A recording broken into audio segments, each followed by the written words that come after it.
bonjour à vous tous. L'essentiel de l'actualité de ce jeudi a commencé par cette rencontre au palais présidentiel. Le chef de l'État, Alassane Ouattara, a échangé ce mercredi avec son homologue ghanéen, Nana Akufo-Addo, les relations bilatérales entre la Côte d'Ivoire et le Ghana, avec une coopération renforcée dans le secteur justement du cacao, ainsi que les questions régionales et internationales ont été abordées. On reste au palais présidentiel. Le chef de l'État, Alassane Ouattara, s'est entretenu hier avec son homologue éthiopienne, Saleh Roch Zwende, présente à Abidjan dans le cadre du forum sur l'investissement en Afrique, la coopération entre les deux pays évoquée. On voit cela avec Viviane Aïmé. Présente à Abidjan dans le cadre de la 3e édition du Forum pour l'investissement en Afrique, qui s'est ouvert ce mercredi 2 novembre, la présidente de la République fédérale d'Éthiopie, Saleh Roch Zwende, a été reçue ce mercredi même au palais présidentiel par le président de la République Alassane Ouattara. Le chef de l'État et son hôte se sont entretenus des relations entre leurs deux pays.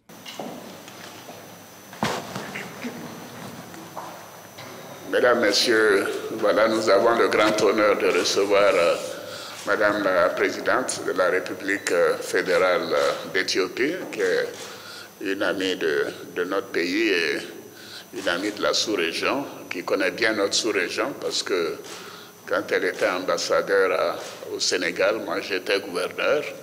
Donc c'est une amie qui nous rend visite. Et, Madame, je suis très honoré que vous ayez pris le temps à l'occasion de ce forum organisé par la Banque africaine de développement, de venir nous saluer. Merci beaucoup, Madame. Merci. Monsieur le Président, c'est un honneur et un plaisir à chaque fois renouvelé que d'être à Abidjan, que je connais depuis 3 décennies, et vous-même, presque de la même période.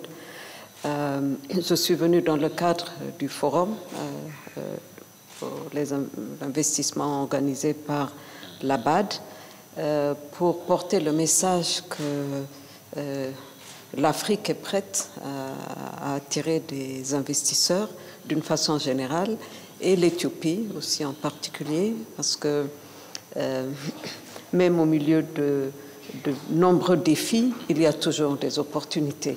Et c'est sur cela que nous voulons capitaliser, puisque la paix, la sécurité et le développement, finalement, ne font qu'un. Et c'est dans ce cadre que nous sommes là pour apporter notre soutien et pour aussi plaider les possibilités que nous avons dans notre pays. Je ne pouvais pas venir à Abidjan sans vous rendre visite ici chez vous au palais présidentiel. C'est un immense plaisir et merci d'avoir eu le temps pour me recevoir. Nos relations sont de longue date et continueront ainsi. Vous pouvez compter sur notre détermination et nous œuvrerons pour les consolider davantage, vu maintenant avec la ZLECA et tout ça, qu'il nous faut un échange intra-africain beaucoup plus intense. Merci beaucoup, Monsieur le Président, et j'espère vous revoir bientôt. Élu au suffrage indirect pour un mandat de 6 ans, l'Éthiopie étant un régime parlementaire, Saleh Roch Zwende est depuis le 25 octobre 2018 présidente de la République fédérale d'Éthiopie. Et Saleh Roch Zwende aux côtés du vice-président de la République, Timoko Mélié Koné, et plusieurs autres chefs d'État à l'ouverture du Forum sur l'investissement en Afrique.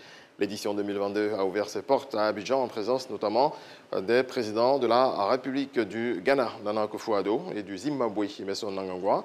Le vice-président, Timoko Mélié Koné, a relevé dans son adresse le contexte mondial particulièrement difficile dans lequel se tient cette édition de l'AIF.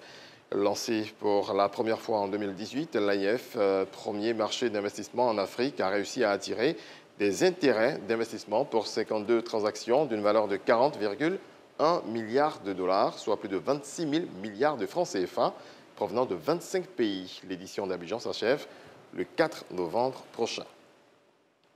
Dans le reste de l'actualité en Guinée équatoriale, la campagne présidentielle débute ce jeudi 3 novembre. 2 opposants, Bonaventura Assoumon et Andrés Essono-Ando, ont été autorisés à participer face au président sortant, Teodoro Obiang, qui a officialisé sa candidature en septembre dernier. Au pouvoir depuis 43 ans, il brigue un 6e mandat consécutif. Kunti Camara, un ancien commandant rebelle soupçonné d'actes de barbarie, de viol et d'exécution sommaire lors de la première guerre civile au Libéria, a été condamné à la perpétuité ce mercredi à l'issue d'un procès inédit en France. Et puis, 3 jours après l'élection présidentielle au Brésil, les partisans de Jair Bolsonaro refusent de reconnaître la défaite de leur candidat. Ce mercredi 2 novembre, ils ont manifesté dans les grandes villes du pays pour dénoncer une fraude électorale. Ils réclament même une intervention militaire. Merci à vous tous de votre attention. On se retrouve à 7h. Merci.